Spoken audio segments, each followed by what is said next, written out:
കൊച്ചി ബിനാലയിൽ ക്രിസ്തുവിന്റെ അന്ത്യ അത്താഴത്തെ വികലമായി ചിത്രീകരിച്ച് പ്രദർശിപ്പിച്ച ഗാലറി പൂട്ടി. മട്ടാഞ്ചേരി ഇടം ഗാലറിയാണ് പരാതിയെ തുടർന്ന് അടച്ചത്. ടോം വട്ടക്കുഴി എന്ന ചിത്രകാരൻ വരച്ച ചിത്രം വിവാദമായതോടുകൂടിയാണ് നടപടി. ചിത്രത്തിൽ ക്രിസ്തുവിന് പകരം നഗ്നയായ സ്ത്രീയും കന്യാ സ്ത്രീകളും. ജനം TV വാർത്തയ്ക്ക് പിന്നാലെയാണ് നടപടി എന്നുള്ളതാണ്. വിവരങ്ങളുമായി മിഥുൻ അയ്യപ്പൻ നമുക്കൊപ്പം ചേരുകയാണ്. മിഥുൻ, ജനം TV നൽകിയ വാർത്തയാണ് ഇപ്പോൾ എന്തായാലും നടപടിക്ക് കാരണമായി തീർന്നിരിക്കുന്നത്.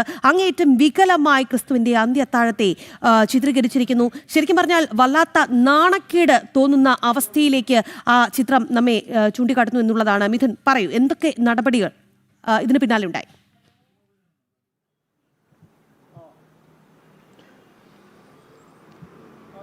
തീർച്ചയായിട്ടും രാഖി, ഈ സന്ദർഭം എന്ന് പറയുന്നത് ക്രിസ്തുവിൻ്റെ അന്ത്യത്താഴം എന്ന് പറയുന്നത് ഇത്തരത്തിൽ ഏറെ പരിപാവനമായും ആരാധനയോടെയും ക്രിസ്തീയ വിശ്വാസികൾ കാണുന്ന ഒന്നാണ് ഈ ക്രിസ്തുവിൻ്റെ അന്ത്യത്താഴം. ക്രിസ്തുവും ശിഷ്യന്മാരും എല്ലാം ചേർന്ന് നടത്തുന്ന ഒരു അന്ത്യത്താഴമായിരുന്നു അത് ചിത്രം. ആ ചിത്രം എന്ന് പറയുന്നത് പ്രഗത്ഭരായിട്ടുള്ള ചിത്രകാരന്മാർ, ലോകപ്രശസ്ത ചിത്രകാരന്മാരെല്ലാം ഇതിനെ ആവിഷ്കരിച്ചിട്ടുണ്ട്.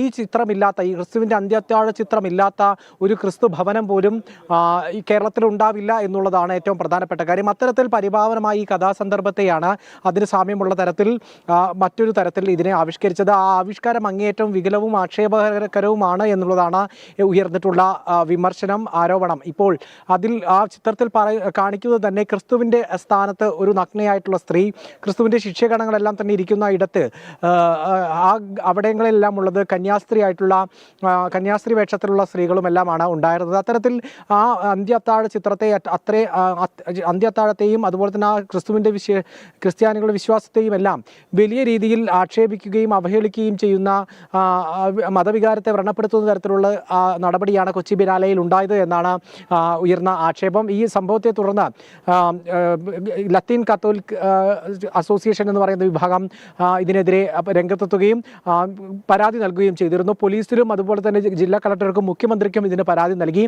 ഈ സംഭവത്തിൽ ഒരു ഗൂഢാലോചന ഉണ്ട് എന്ന് തന്നെയാണ് ലത്തീൻ കത്തോലിക് അസോസിയേഷൻ വിലയിരുത്തുന്നത്. കാരണം നേരത്തെ തന്നെ ഈ കാര്യം ആരോപിച്ചിട്ടും കഴിഞ്ഞ ദിവസം നടന്ന ചർച്ചയിൽ ആവശ്യം ഉന്നയിച്ചിട്ടും ഇതിനെതിരെ നടപടിയെടുക്കാനോ ഈ ചിത്രം അവിടുന്ന് മാറ്റാനോ തയ്യാറായിരുന്നില്ല. അതുകൊണ്ട് തന്നെ ഇതൊരു മറ്റേതെങ്കിലും അജണ്ടയുടെ ഭാഗമാണോ എന്ന് സംശയിക്കുന്നതായി ലത്തീൻ കത്തോലിക് അസോസിയേഷൻ്റെ കൊച്ചി രൂപത അധ്യക്ഷൻ ഡാൽഫിൻ നമ്മോട് വ്യക്തമാക്കുകയുണ്ടായി. അതിന് പിന്നാലെയാണ് നമ്മൾ ഇത് സംബന്ധിച്ചുള്ള വാർത്ത പുറത്തുവിടുകയും വലിയ രീതിയിലുള്ള പ്രതിഷേധം ഉയരുകയും ചെയ്തത്. ഇതിൻ്റെ എല്ലാം അടിസ്ഥാനത്തിൽ ഇപ്പോൾ ആ ചിത്ര പ്രദർശനം അടച്ചിരിക്കുകയാണ് എന്നുള്ളതാണ്. ആ ചിത്ര പ്രദർശനം പൂട്ടിയിരിക്കുകയാണ്. മട്ടാഞ്ചേരിയിലെ ഇടം ഗാലറിയിലായിരുന്നു ഇപ്പോൾ ഈ ടോം എന്ന് പറയുന്ന ചിത്രകാരൻ്റെ പേരിലുണ്ടായിരുന്ന ചിത്രകാരൻ്റെ ചിത്രങ്ങൾ ഉൾപ്പെടുത്തിയ പ്രദർശനം ഉണ്ടായിരുന്നത്. ആ പ്രദർശനം ഇപ്പോൾ പൂട്ടിയിരിക്കുകയാണ് എന്നുള്ളതാണ്.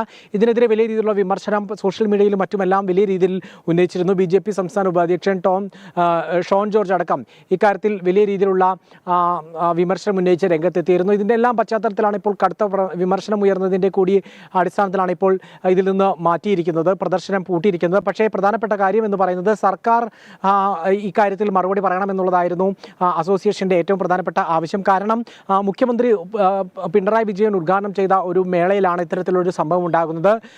സർക്കാർ സംവിധാനങ്ങൾ നേരിട്ടും അല്ലാതെയും പിന്തുണ നൽകുന്ന ഒന്നാണ് കൊച്ചി മുസ്ലിസ് ബിനാലെ എന്ന് പറയുന്നത്. നിരവധി വർഷങ്ങളായി ഇതിൻ്റെ പ്രവർത്തനം ലോകപ്രസിദ്ധമാണ്. അത്തരത്തിൽ ലോകപ്രസിദ്ധമായിട്ടുള്ള ഒരു ബിനാലയിൽ ഇത്തരത്തിൽ ക്രിസ്തു വിശ്വാസങ്ങളെ അവഹേളിക്കാൻ അവസരം കൊടുത്തത് എങ്ങനെ, എന്തുകൊണ്ട്? ക്രൈസ്തവ വിശ്വാസികളെ അങ്ങേയറ്റം അവഹേളിക്കുന്ന രീതിയിലാണ് ക്രിസ്തുവിന്റെ അന്ത്യ അത്താഴത്തെ വികലമായി ചിത്രീകരിച്ചുകൊണ്ടുള്ള ചിത്രം ഈ പ്രദർശനത്തിന് വന്നത് എന്നുള്ളതാണ്. എന്തായാലും ഗാലറി പൂട്ടിയിട്ടുണ്ട്. അത് ജനം TV വാർത്തയെ തുടർന്നുണ്ടായ നടപടിയാണ് എന്നുള്ളതാണ് ഏറ്റവും നിർണായകം. മിഥുനയ്യപ്പനാണ് വാർത്തയിൽ വിശദാംശങ്ങൾ നൽകിയത്.